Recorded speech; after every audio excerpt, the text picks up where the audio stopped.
Hello and welcome once again. माझं थोडंसं look change आहे, समजून घेऊ शकता. आपण नेक्स्ट टॉपिक आज सुरू करूया. So the topic is magnetism. टॉपिकचं नाव आहे मॅग्नेटिझम. हाच टॉपिक पुन्हा 12वीला सुद्धा मॅग्नेटिक मटेरियल या नावानं पुन्हा शिकावा लागतो. याच्या पुढच्या काही कन्सेप्ट्स असतात त्या. जुन्या सिलेबसला मॅग्नेटिझम 11वीला पण होता आणि 12वीला, म्हणजे 11th आणि 12th दोन्ही क्लाससाठी हा टॉपिक होता. मग काही बेसिक कन्सेप्ट होत्या त्या 11thमध्ये होत्या, काही मग त्याच्या पुढच्या कन्सेप्ट होत्या त्या 12thमध्ये होत्या, मटेरियलशी रिलेटेड. ओके. सो बराचसा मॅग्नेटिझमचा जो स्टडी आहे, मॅग्नेटचा जो स्टडी आहे, तो आपल्याला या टॉपिकमध्ये करावा लागणार आहे. तर आज आपलं पहिलं लेक्चर आहे. सो पहिल्या लेक्चरला आपण ज्या मॅग्नेटिझमशी रिलेटेड काही टर्म्स आहेत, काही डेफिनेशन्स आहेत, काही प्रॉपर्टीज आहेत, काही डायग्राम्स आहेत, ते बघूया. त्याच्यानंतर काही एक्सप्रेशन किंवा काही अर्थ मॅग्नेटचा काही पॉईंट आहे.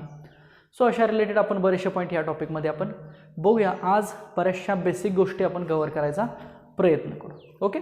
मी थोडासा इतिहास सांगतो तुम्हाला मॅग्नेटचा. सो मॅग्नेट हे मॅग्नेटाईट एक मटेरियल आहे, जसं की Fe3O4 असं एक आयर्न ऑक्साईड एक त्याचं केमिकल कंपोजिशन आहे. तो एक मॅग्नेटिक डार्क ग्रे कलरचा एक असा एक मटेरियल टाईप आपल्याला एक ब्लॉक मिळाला.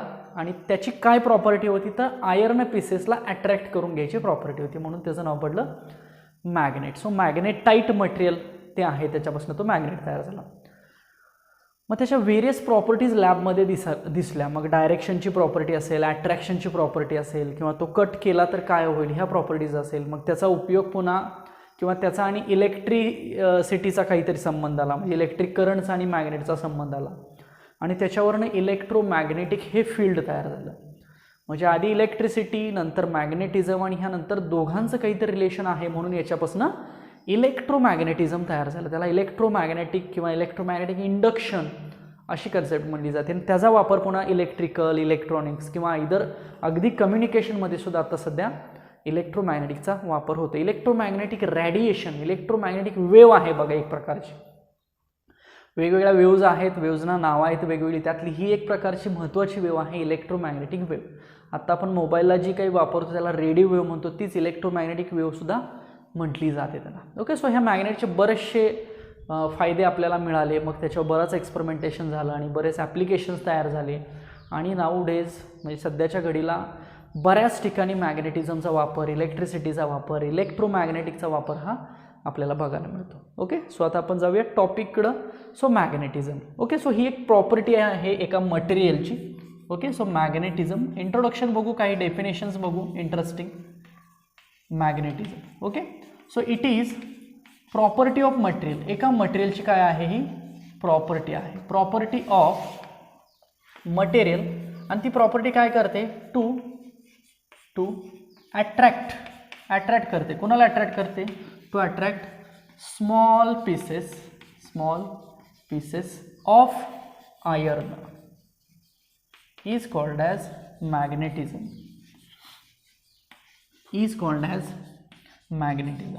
म्हणजे एखाद्या मटेरियलला अट्रॅक्ट करण्याची प्रॉपर्टी म्हणजे मॅग्नेटिझम. ओके. मग मॅग्नेटच्या प्रॉपर्टीज तयार झाल्या पुन्हा. ओके. आता ही त्याची प्रॉपर्टी झाली अट्रॅक्ट करण्याची, पण त्याचबरोबर मॅग्नेट हा एक मटेरियल आहे ना. मग तो मटेरियल आहे आणि त्याचे काहीतरी गुणधर्म आहेत, त्याच्या काहीतरी प्रॉपर्टीज आहेत. सो त्या प्रॉपर्टीज आपण आता इन शॉर्ट इथं बघूया. ओके. सो आपण म्हणूया प्रॉपर्टीज ऑफ मॅग्नेट, किंवा सिम्पल मी म्हणतो मॅग्नेटिझमच्या प्रॉपर्टीज. ओके. अगदी सगळ्यात आपण म्हणूया अट्रॅक्शन प्रॉपर्टी. मला वाटतं हे बेसिकमध्ये पण मी काही तुम्हाला लिहून दिलेलं होतं. बेसिकमध्ये पण काही लेक्चर्स बघितलेले आहेत. हवं तर तुम्ही मॅग्नेटिझमचं बेसिक लेक्चर बघू शकता. सो अट्रॅक्टिंग प्रॉपर्टी बघूया. सो अट्रॅक्टिंग प्रॉपर्टीमध्ये काय असतं? आता बघा मॅग्नेटला 2 पोल्स असतात. आता पोल्स म्हणजे काय तर थोडक्यात स्ट्रेंथ, त्या मॅग्नेटच्या 2 स्ट्रेंथ आहेत. ओके. जसे 2 प्रकारचे चार्ज असतात तसे मॅग्नेटला 2 प्रकारच्या स्ट्रेंथ असतात किंवा 2 प्रकारचे पोल्स असतात. एक पोल मिळाला नॉर्थ आणि एक मिळाला साऊथ. नॉर्थ म्हणजे वरचा पोल ज्याला पॉझिटिव्ह म्हटलं जातं, साऊथ म्हणजे खालचा पोल ज्याला निगेटिव्ह म्हटलं जातं. ओके. सो मॅग्नेट हा डायपोल आहे. आता अट्रॅक्शन प्रॉपर्टी सांगतो मी तुम्हाला, पण त्याच्या आधी डायपोल प्रॉपर्टी. डायपोलचा अर्थ काय? 2 पोल्स आहेत. एक पोल म्हणजे एन पोल ज्याला पॉझिटिव्ह म्हटलं जातं, आणि दुसरा म्हणजे साऊथ पोल एस पोल म्हटलं जातं, त्याला निगेटिव्ह पण म्हटलं जातं. ओके. मग जर नॉर्थ आणि साऊथ एकत्र आले, अपोजिट पोल्स आले तर अट्रॅक्शन होतं ना, आणि सेम पोल्स आले तर रिपल्शन होतं. सो ती जी प्रॉपर्टी आहे ती attraction and repulsion property. Attraction and repulsion property. So same or like poles repel each other, unlike poles attract each other. हे तुम्ही हवं तर लिहून घेऊ शकता प्रॉपर्टीजमध्ये. Okay. So it has two poles, hence it is called as a dipole or magnetic dipole. Okay. Next directive property काय आहे बघा. Directive property. Okay. Directive property. ह्या डायरेक्टिव्ह प्रॉपर्टीमध्ये काय सांगितलं जातं बघा, जेव्हा मॅग्नेट हा फ्रीली सस्पेंड केला जातो तेव्हा तो नॉर्थ साऊथ डायरेक्शनला रेस्ट होतो, नॉर्थ आणि साऊथ डायरेक्शनला. Okay. When magnet is freely suspended it comes to the north south direction. North आणि साऊथ डायरेक्शनला तो रेस्ट होतो, म्हणून त्याला डायरेक्टिव्ह प्रॉपर्टी असं म्हटलेलं आहे. जशी अट्रॅक्टिव्ह आहे तशीच डायरेक्टिव्ह आहे. ओके. समजा मॅग्नेट कट केला नंबर ऑफ पार्टिकल्समध्ये. समजा आता हा मॅग्नेट आहे. ओके. हा जर मॅग्नेट नंबर ऑफ पार्टिकल्समध्ये कट केला, आता सध्या ह्या मॅग्नेटला दोन पोल्स आहेत, इकडं नॉर्थ आहे आणि इकडं साऊथ आहे, किंवा इकडं साऊथ नॉर्थ कसंही कन्सिडर करा. सध्या जर मी हा कट केला दोन पीसेसमध्ये, मग दोन पीसेसमध्ये कट केल्यानंतर काय, जो दोन पीसेस तयार झाले त्यांना पुन्हा नॉर्थ आणि साऊथ तयार होतात, म्हणजे पोल्स डिवाइड झाले बघा. जेव्हा मी हा कट करतो तेव्हा पुन्हा नॉर्थ साऊथ तयार होतात. Okay. So when we cut the magnet in number of pieces, the number of pieces will behave as a individual magnet. Okay. ते स्वतः एक पुन्हा मॅग्नेट म्हणून काम करणार आहे, भले त्यांचं मॅग्नेटिझम कसं असेल, थोडंसं वीक असेल पहिल्यापेक्षा, बरोबर ना. सो ती एक प्रॉपर्टी आहे. So it shows about when we cut magnet in number of pieces, magnet in number of pieces it will behave किंवा it will behaves individual magnet. तो पुन्हा काय करेल, इंडिव्हिज्युअल मॅग्नेट म्हणून कॉल करेल. आता मॅग्नेट्समध्ये मॅग्नेटिक लाईन्स असतात. मॅग्नेटिक लाईन्स तर ह्या नॉर्थकडून कुठं असतात, साऊथकडे असतात, आणि साऊथकडून नॉर्थकडे असतात आतल्या साईडला, मॅग्नेटच्या आतमध्ये, इनसाईड म्हणून. मी तुम्हाला डायग्राममध्ये हे दाखवणार आहे प्रॉपर्टी वगैरे. आता थोडंसं थेरॉटिकल आहे ते आपण फक्त बघून घेऊया. बघा मी प्रॉपर्टीजमध्ये काय सांगतो की अट्रॅक्शन रिपल्शन प्रॉपर्टी सांगितली. जर एकसारखे पोल्स असतील, नॉर्थ असतील, साऊथ असतील, तर त्यांच्यामध्ये रिपल्शन होत असतं, आणि जर अपोजिट पोल्स असतील तर त्यांच्यामध्ये अट्रॅक्शन होत असतं. ओके. नंतर मी सांगितलं की डायपोल आहे मॅग्नेटला, नॉर्थ आहे, साऊथ आहे. नॉर्थची काहीतरी वेगळी पोल स्ट्रेंथ +m म्हटलं जातं, साऊथची पोल स्ट्रेंथ -m म्हटलं जातं. त्यांना स्ट्रेंथ असते ना, पोल स्ट्रेंथ असते त्यांना, म्हणजे त्यांची ताकद थोडक्यात पोल स्ट्रेंथ असते, बरोबर ना. छोटा मॅग्नेट तेवढी छोटी ताकद, मोठा मॅग्नेट मोठी ताकद. डायरेक्टिव्ह प्रॉपर्टी ते नॉर्थ साऊथ डायरेक्शनला फ्रीली सस्पेंड केल्यानंतर येतात. So directive property. कट केल्यानंतर प्रत्येक जो पीस आहे तो ॲज अ मॅग्नेट म्हणून काम करतो. सो कट केल्यानंतर जे काय होतं ती प्रॉपर्टी. आणि मॅग्नेटिक लाईन्स, तर मॅग्नेटिक लाईन्स ह्या नॉर्थ पोलकडनं साऊथकडे जातात, ॲज वेल ॲज साऊथकडनं नॉर्थकडे जातात, पण आतल्या बाजूने.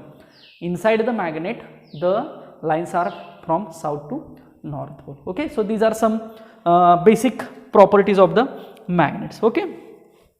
आता बघा मी थोडंसं मॅग्नेटची एक डायग्रामच ड्रॉ करतो, त्याला मी बार मॅग्नेट म्हणतो, बार मॅग्नेट.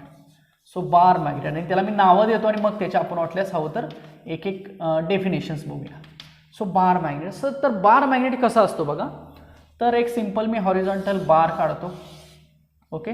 याला आपण नॉर्थ म्हणूया, ज्याची पोल स्ट्रेंथ +m असते, ज्याला इकडं आपण साऊथ म्हणूया, ज्याची पोल स्ट्रेंथ -m असते.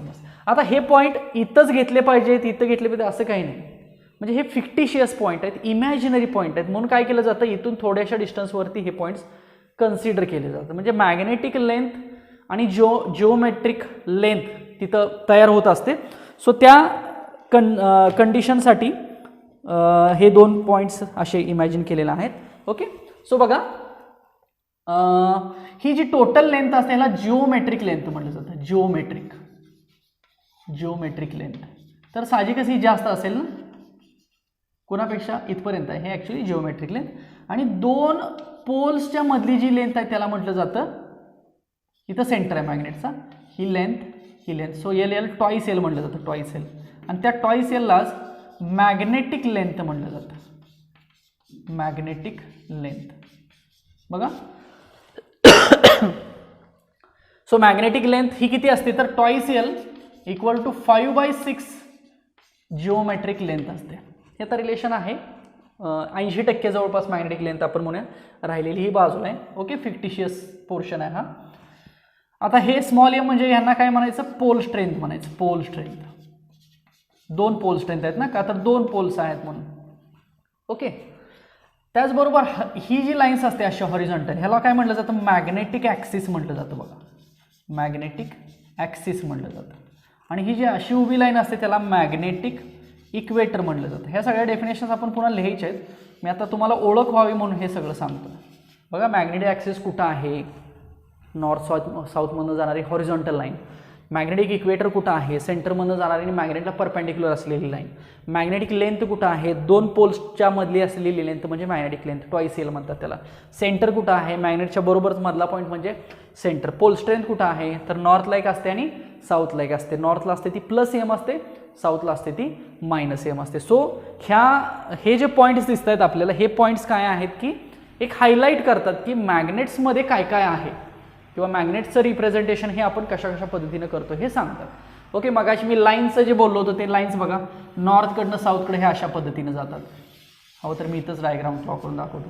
हे अशा नंबर ऑफ लाईन्स असतात. आणि आतला विचार केला तर अशा आत चालेल असं. सो नॉर्थमधनं बाहेर पडल्या, सो हा ॲरो महत्त्वाचा आहे. बघा, साऊथमध्ये आत गेल्या ना, सो हा ॲरो महत्त्वाचा आहे. असा आत आल्या बघा lines. Okay, number of lines असतात. अजून एक प्रॉपर्टी तर आपल्याला लाईन्सचं आठवलं म्हणून सांगता येईल. मॅग्नेटिक लाईन्स ज्या असतात, magnetic lines do not intersect each other. एकमेकांना टच करत नाहीत, त्या इंटरसेक्ट करत नाहीत. बघा, ह्या लाईन्स म्हणजे बाहेर, इथं त्या मर्ज होतात सेंटरला, पण इथं ज्या असतात तेव्हा त्या अशा असतात, पॅरलल असतात एकमेकांना, अशा like this. Okay, so do not intersect each other. Okay, आणि ह्या मॅग्नेटिक फ्लक्समुळे काय तयार होतं तर मॅग्नेटिक फील्ड तयार होतं, बी. ओके, आणि ते किती असतं तर फ्लक्स अपॉन एरिया इतकं असतं. बघा, हा एक बेसिक फॉर्म्युला तुम्हाला कदाचित माहीत असेल. So B is equal to φ/a. मग फाय जे असतं त्याला म्हटलं जातं मॅग्नेटिक फ्लक्स. फायलाच काय म्हणायचं, मॅग्नेटिक फ्लक्स म्हणायचं, जे की वेबरमध्ये मेजर केलं जातं. सो बीचं जर आपण SI युनिट बघायचं झालं तर वेबर पर मीटर स्क्वेअर येतं, किंवा त्याला 1 टेस्ला म्हटलं जातं. 1 किंवा सिम्पल टेस्ला असं लिहितो मी बीचं युनिट. आणि 1 tesla is equal to 10⁴ gauss असं एक कन्व्हर्जनसुद्धा मॅथमॅटिक्समध्ये घेतलं जातं कॅल्क्युलेशनसाठी. Okay, so we can say that these are the terms which relates to the bar magnet. आता ह्या सगळ्या टर्म्स आपण 1 बाय 1 डिफाईन करूया. बघा, इथपर्यंत समजलं का. So this is just the introduction of the bar magnets. आता आपण काही डेफिनेशन्स बघूया. ओके, आता काही डेफिनेशन्स बघूया. बघा, पहिली डेफिनेशन्स मी लिहितो, पोल्स ऑफ मॅग्नेट. एक एक डेफिनेशन तुम्हाला व्यवस्थित समजून सांगतो. Poles of magnet, poles of magnet. तर मॅग्नेटचे दोन पोल्स असतात ना, पोल्स ऑफ मॅग्नेट, डायपोल ना, हे दोन पॉईंट्स आहेत. बघा, दोन पार्ट्स आहेत. 2 पार्ट्स ऑफ द मॅग्नेट असं लिहूया आपण. 2 parts of the magnet, 2 parts of the magnet where maximum force of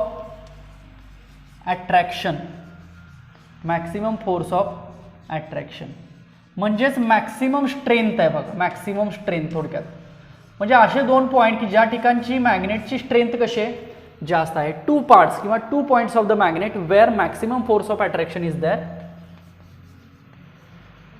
called as, आणि तेच पॉईंट म्हणजे काय, called as poles of magnet. बघा, मी म्हटलं 2 पोल्स आहेत ना, एक नॉर्थ आहे आणि एक साऊथ आहे. तर नॉर्थला +m जास्त आहे, साऊथला -m जास्त आहे. म्हणजे थोडक्यात फोर्स ऑफ अट्रॅक्शन तिथं जास्त आहे दोन्ही पॉईंट्सला, का तर ते मेन पोल्स आहेत. ओके, सो असे 2 पार्ट्स की ज्या ठिकाणी फोर्स ऑफ अट्रॅक्शन किंवा मॅग्नेटिझमचा जो काही फोर्स आहे तो कसा असेल, जास्त असेल. Magnetic dipole, next definition, magnetic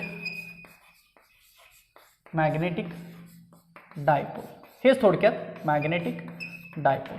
okay, so it is a pair of two magnetic poles of opposite type and equal strength. It is pair of, जोडी आहे ना, pair of two opposite poles, opposite आहेत ना, एक plus आहे आणि एक minus आहे, अँड सेम स्ट्रेंथ, स्ट्रेंथ मात्र दोघांची कशी आहे, सेम स्ट्रेंथ आहे, and same strength having distance twice L between them are called as magnetic dipoles. एक असे दोन पॉईंट सेम वरच्यासारखंच आहे, फक्त इथं सांगितलं की दोघांची जी काही पेअर आहे ती अपोजिट पोल्समध्ये आहे, एक प्लस एम आहे एक मायनस एम आहे, पण स्ट्रेंथ सेम आहे, एम एमच आहे ना, फक्त प्लस एम आणि मायनस, प्लस मायनसचा फरक आहे, बाकी एम तोच आहे, इकडं स्मॉल एम आहे इकडं पण स्मॉल एम, स्ट्रेंथ तेवढीच आहे, आणि दोघांच्या मधलं डिस्टन्स किती आहे, ट्वाइस एल इतकं डिस्टन्स आहे. ओके, नेक्स्ट सांगूया आपण मॅग्नेटिक लेंथ. पुढची डेफिनेशन बघा, अगदी सोप्या भाषेत मी तुम्हाला सांगेन. मॅग्नेटिक लेंथ, सो ही मॅग्नेटिक लेंथ ट्वाइस एल म्हणतो ना आपण, सो इट इज डिस्टन्स, हे डिस्टन्स आहे ना, it is distance between two poles of magnet. Simple, it is distance between two poles of magnet. Okay, and it is called as the magnetic length. So दोन पोलच्या मध्ये असलेलं distance म्हणजे आपण त्याला काय म्हणूया, मॅग्नेटिक लेंथ म्हणूया. Okay, next geometric length. पुढची definition, geometric length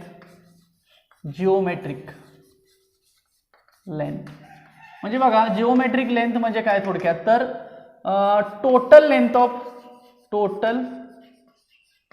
of bar magnet, सगळीच लेंथ ना, total length of bar magnet is called as geometric length. आणि मग अशी मी रिलेशन लिहिलं होतं, TL is equal to 5/6 into geometric length. Okay, so twice L is equal to 5/6 into geometric length. ह्याला capital L सुद्धा म्हटलं तरी चालतं. So 5/6 into capital L, where capital L is nothing but the geometric length. So this is also definition of geometric length. Next, magnetic axis. मी सांगितलं होतं तुम्हाला magnetic axis कुठं असतो, मॅग्नेटिक ॲक्सिस. ओके, सो ही एक हॉरिझॉन्टल लाईन आहे. Okay, so line passing through the two poles of the magnet. Okay, the line passing through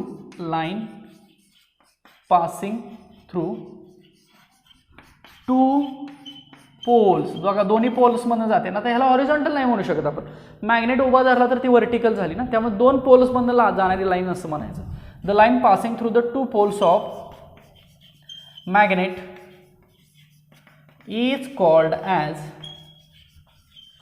magnetic axis. चालेल का? बघा डेफिनेशन, मगाची डायग्राम मॅग्नेटची बार मॅग्नेटची ड्रॉ करा. मी जेवढ्या टर्म्स दिल्या होत्या त्या सगळ्या टर्म्स तिथं लिहा आणि त्याच्याखाली ह्या सगळ्या डेफिनेशन्स लिहा, म्हणजे सोपं पडेल. नेक्स्ट, मॅग्नेटिक इक्वेटर, जी उभी लाईन म्हटलं होतं ना, मॅग्नेटिक इक्वेटर. ओके, सो याला एक प्लेन आहे असं म्हटलेलं आहे.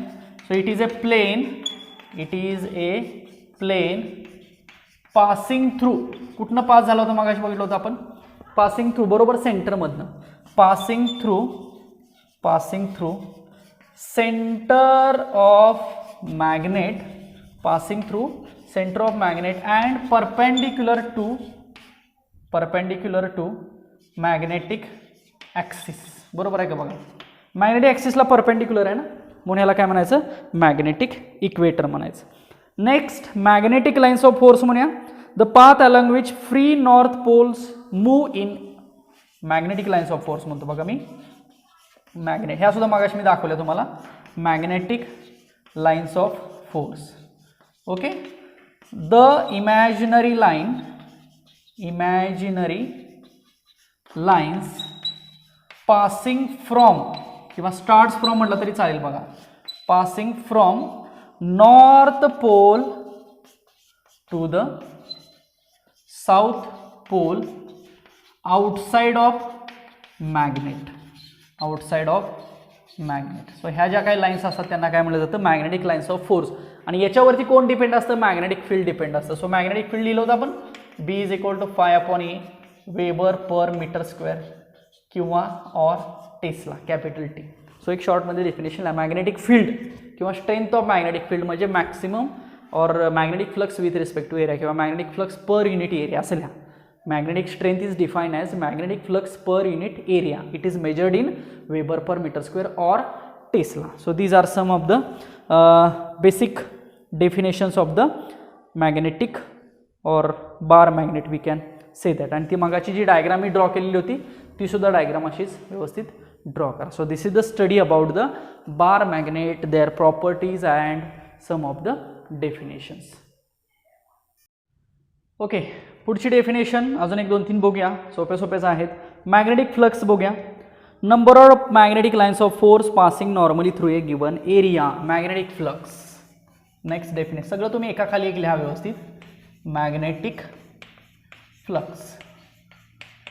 Okay, number of magnetic lines, the number of magnetic lines passing normally perpendicular, थोडक्यात passing normally through given area, ह्याला फाय म्हणतात. मॅग्नेटिक फ्लक्स म्हणजेच काय, फाय म्हणलं जातं. आणि ह्याचं जे युनिट आहे ते कसं असेल, याचा युनिट वेबरमध्ये मेजर केलं जातं. वेबर, WB म्हणलं तरी चालतं फक्त. This is definition about magnetic flux. मगाशी मी म्हटलं ते मॅग्नेटिक इंडक्शन लिहूया. So magnetic induction at a point in a magnetic field is define as magnetic induction. बघा, magnetic induction. Okay, the magnetic induction at a point, the magnetic induction जे B म्हणलो ना आपण, बी किंवा B bar, the magnetic induction at a point is defined as phi upon E म्हटलं होतं ना, is defined as magnetic flux per unit area.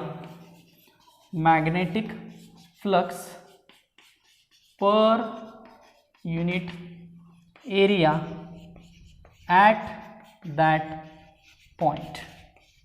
So मगाची definition तुम्ही इथे लिहू शकता, B is equal to phi upon A. So it is weber per metre square or tesla. And 1 tesla is equal to 10⁴ Gauss.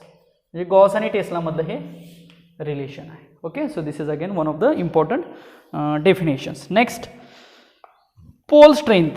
So it is concentration of strength of magnetism.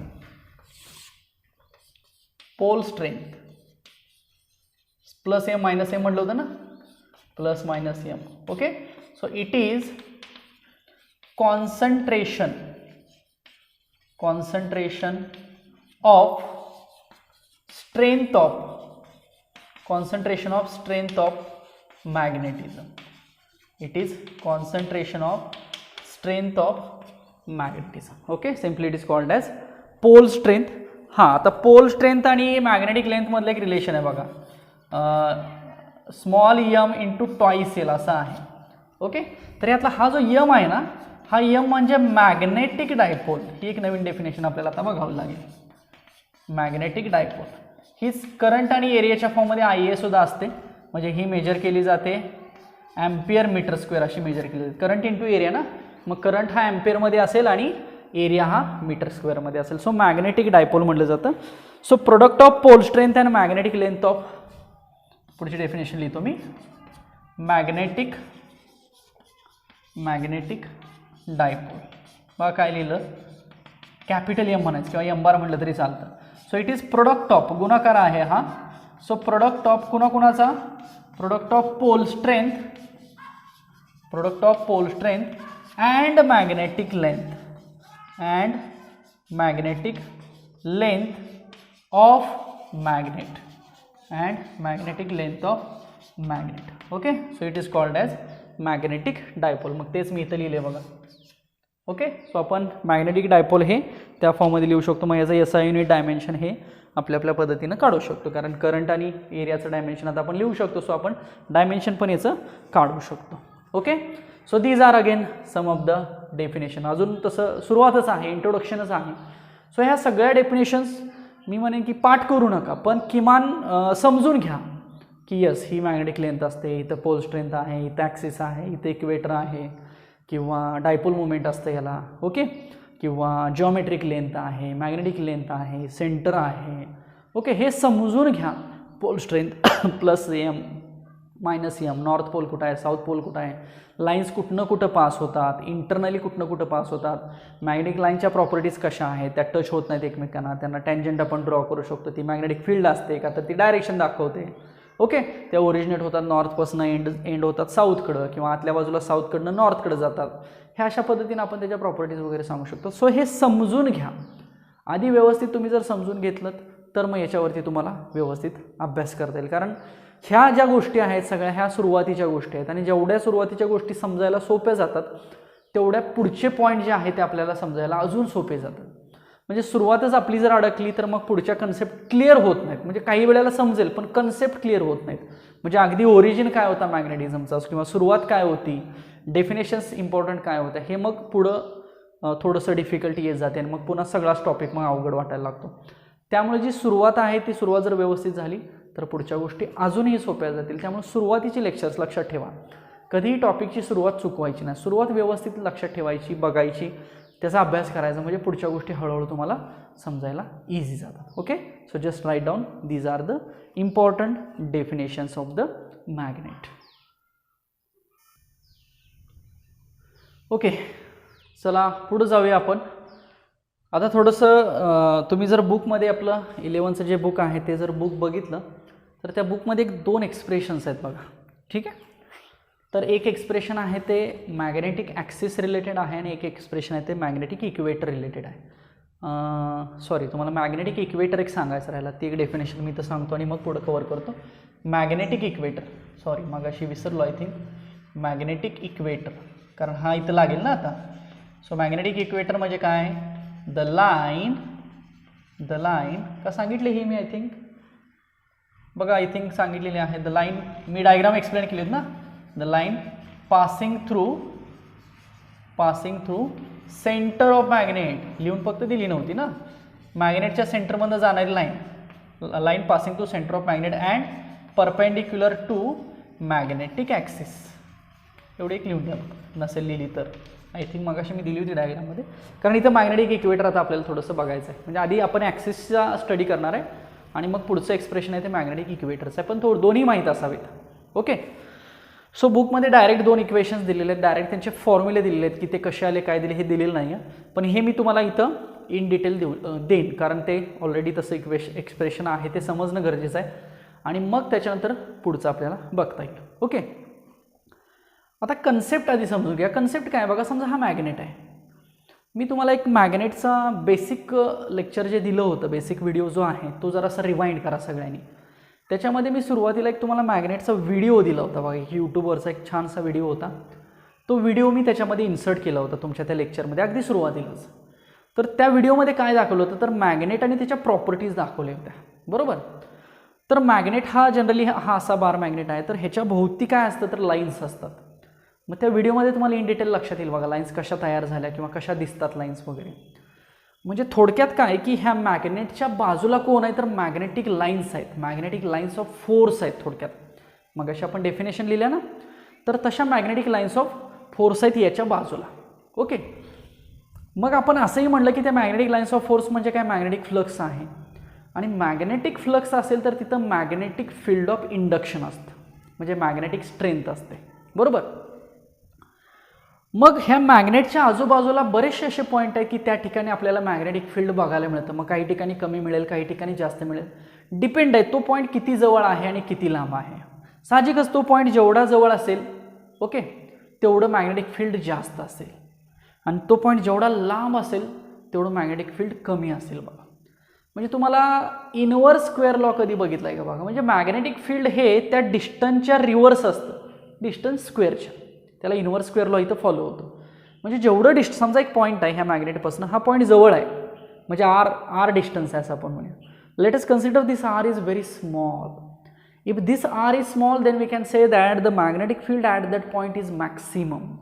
म्हणजे magnetic field आणि distance कसे झाले एकमेकांना reverse झाले, inversely proportional झाले. तो point जर लांब असेल तर डिस्टन्स काय झालं वाढलं. The distance is maximum and if the distance is maximum then we can say that the magnetic field at this point is minimum. साहजिकच आहे ना, जेवढं लांब जाईल तेवढं वीक होत जाईल ना. Okay, strength weak, field weak होत जाणार आहे, लाईन्स वीक होत जाणार आहेत. त्यामुळे जेवढा पॉईंट लांब असेल, दूर असेल, far away from the magnet असेल तेवढं मॅग्नेटिक फील्ड हे कमी असेल. त्यामुळे पॉईंट जेवढा जवळ असेल तेवढं चांगलं आहे. ओके, आता आपल्याला एक एक्सप्रेशन बघायचं आहे. मी आधी एक्सप्रेशनचं हेडिंग लिहितो आणि मग तुम्हाला त्याचं मिनिंग सांगतो. Okay, so expression for magnetic induction at a point due to bar magnet. Heading इथं लिहितो. एक्सप्रेशन फॉर, एक थोडासा मॅथमॅटिकल पॉईंट आहे बघा आता आपल्याला. एक्सप्रेशन फॉर मॅग्नेटिक फील्ड म्हणजे कोण बी ना. Expression for magnetic field B किंवा बी बार म्हणून त्याला vector quantity. Expression for magnetic field due to a किंवा at a point, at a point. Okay, at a point due to a, कोणामुळं, due to a bar magnet, due to a bar magnet. पण तो point कुठं आहे, along the axis. हे सगळ्यात महत्त्वाचं आहे बघा, अलॉंग द ॲक्सिस. ह्या वाक्याला अंडरलाईन करा, अलॉंग द ॲक्सिस. आणि अलॉंग द इक्वेटर याच्या पुढचा पॉईंट असणार. मी तुम्हाला म्हटलं ना की अलॉंग द ॲक्सिस आणि अलॉंग द इक्वेटर असे दोन पॉईंट्स आपल्याला शिकायचे आहेत. मग मी काय करतो, या साईडला इकडं डायग्राम ड्रॉ करतो आणि मग इकडं आपण त्या एक्सप्रेशनचा इन डिटेल स्टडी करूया. ओके, आता डायग्राम ड्रॉ करत असताना पहिल्यांदा आपल्याला मॅग्नेट ड्रॉ करावं लागेल. आता मॅग्नेटचा ॲक्सिस आहे, इथं सेंटर आहे म्हणूया आपण, इथे एक पोल आहे आणि इथे एक पोल आहे असं आपण म्हणूया. ओके, दोन पोल्स आहेत असे आपण दाखवूया. मी सध्या तरी तुम्हाला हा नॉर्थ पोल आहे असं आपण म्हणूया आणि हा साऊथ पोल आहे असं म्हणूया. नॉर्थ पोल म्हटलं की स्ट्रेंथ काय आली, प्लस एम आली. साऊथ आली की स्ट्रेंथ काय आली, मायनस एम आली. हे डिस्टन्स किती असेल, ट्वाईस यल असेल. हे डिस्टन्स यल असेल, हे डिस्टन्स यल असेल. आणि समजा ह्या सेंटरपासून तो पॉईंट कुठं इथं आहे समजूया आपण. पॉईंट पी आहे जो की आर डिस्टन्सवरती आहे सेंटरपासून असं आपण म्हणूया. बघा, सेंटरपासून म्हणतो मी, आर इतक्या डिस्टन्सवरती. ओके, मग इथलं आपल्याला कोण काढायचं, तर इथलं मॅग्नेटिक फील्ड काढायचं म्हणजे बी बार काढायचं. अलॉंग द ॲक्सिस, ॲक्सिसवरती असलेला पॉईंट, मग तो कुठं पण असेल, जवळ असेल किंवा थोडंसं लांब असेल. थोडंसं जवळ आहे असं आपण म्हणूया, थोडंसं म्हणजे जिथं फील्ड आपल्याला काढता येईल किंवा थोडंफार फील्ड आहे. फक्त हा आर जो आहे तो साहजिकच आहे एलपेक्षा कसा आहे, मोठा दिसतोय ना. ओके, सो काही स्टॅटिस्टिक मी इथं लिहितो बघा. आर जो दिसतोय तो साहजिकच एलपेक्षा मोठाही दिसतोय आपल्याला डायग्राममध्ये. Okay, so plus minus M काय आहे मला सांगा, पोल स्ट्रेंथ आहे त्या मॅग्नेटची. हे स्टॅटिस्टिक लिहितो मी इथं आधी, पोल स्ट्रेंथ आहे बरोबर. यस काय आहे, साऊथ पोल आहे, साऊथ पोल. तुम्ही एका खाली लिहिल्या. एन काय आहे, नॉर्थ पोल आहे, नॉर्थ पोल आहे का. टॉईस एल काय आहे, टॉईस एल ही मॅग्नेटिक लेंथ आहे बरोबर.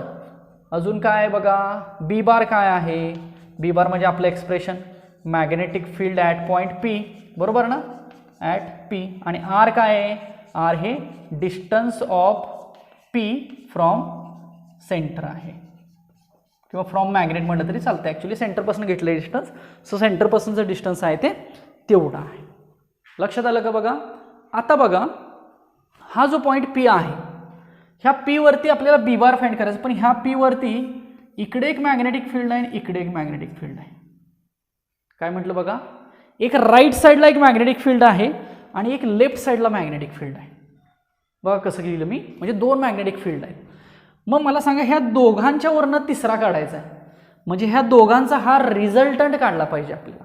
मग जो इकडा आहे त्याला आपण B1 बार म्हणूया आणि जो इकडा आहे त्याला आपण B2 बार म्हणूया. बघा मग B1 बार काय झालं सांगा. So B1 bar is magnetic field at P due to, लिहितो बघा मी, हे महत्वाचं आहे, ड्यू टू नॉर्थ पोल. म्हणजे जे नॉर्थ पोल आहे ना, तर त्या नॉर्थ पोलमुळे असलेलं B1 आहे. मग राहिलं काय, साऊथमुळं. सो B2 बार काय असेल, मॅग्नेटिक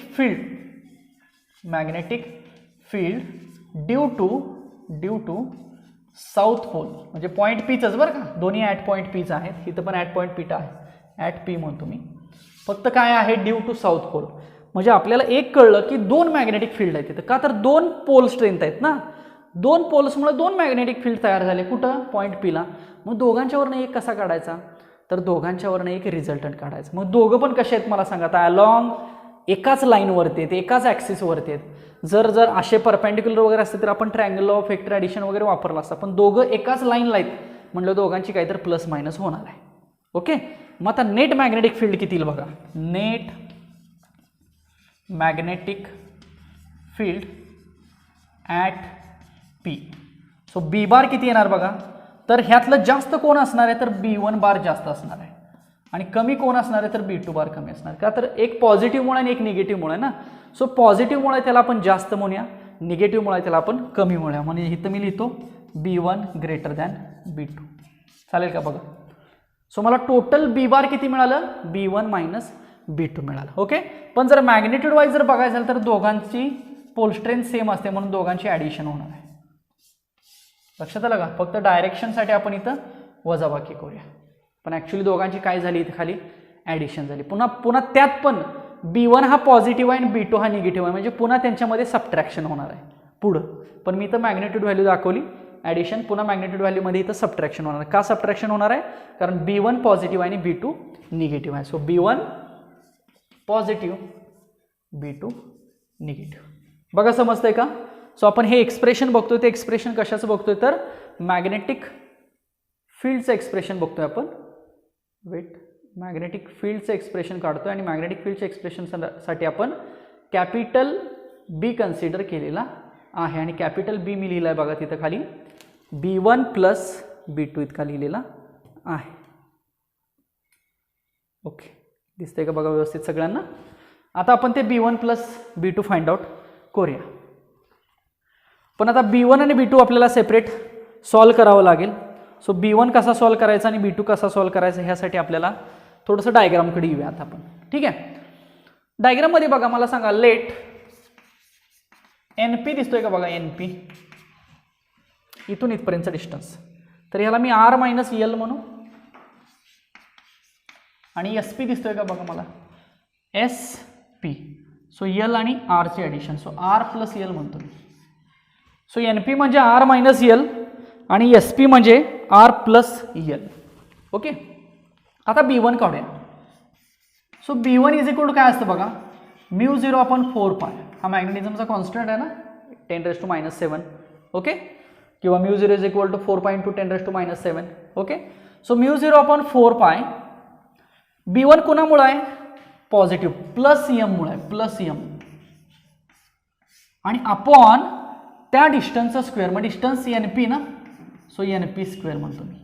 बघा, सो B1 मी लिहिला μ0/4π plus M upon NP square. हेच मी असं लिहू का, so which is equal to μ0/4π M upon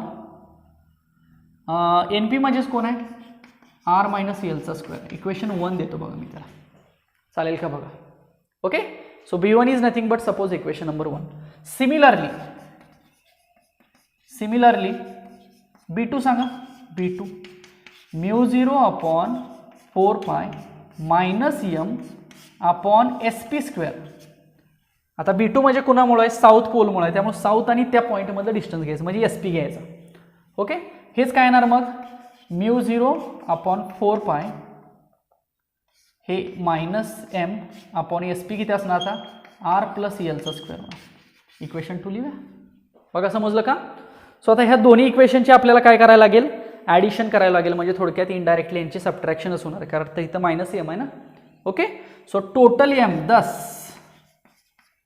B is equal to काय येणार, B1 प्लस B2 म्हणतो मी, पण शेवटी B1 किती आहे, μ0/4π M अपॉन R मायनस Lचा square minus μ0/4π M upon R plus Lचा स्क्वेअर. मी इथलं मायनस M इथं लिहिलं. चला इथपर्यंत लिहून घ्या, मी हे रब करतो, ह्याच्या पुढे एक्सप्रेशन मी कंटिन्यू करतो किंवा अलीकडची जागा मी रब करतो. ओके, चला मी इकडे लेफ्ट साईडला कंटिन्यू करतो expression. So we have B is equal to दोघांची ॲडिशन आपण केलेली आहे. So B is equal to काय करतो मी μ0 अपॉन 4π आणि हे प्लस एम काय करतो कॉमन काढतो बघा. हे μ0 अपॉन 4π आणि हे प्लस एम कॉमन काढा. तर राहिलं काय ब्रॅकेटमध्ये इथं लिहितो बघा. सो 1 अपॉन r मायनस एलचा square minus 1 upon r plus एलचा स्क्वेअर. चालेल का बघा. आता ह्या दोघांचा स्क्वेअर मी एकत्र करू शकतो. ओके. सो μ0 अपॉन 4π हे यम ह्या दोघांचा स्क्वेअर केला तर हे राहिलं काय r minus L r plus L म्हणजेच काय r square minus L square आणि दोघांचा स्क्वेअर. चालेल का बघा. म्हणजे एलसीएम काढला. आता तिरकस गुणाकार हे इथं घ्यायचं आहे म्हणजे r प्लस एलचा स्क्वेअर आणि मायनस हे इकडे घ्यायचं आहे r मायनस एलचा स्क्वेअर. बघा स्टेप बाय स्टेप प्रत्येक स्टेप मी इथे इन डिटेल लिहितो.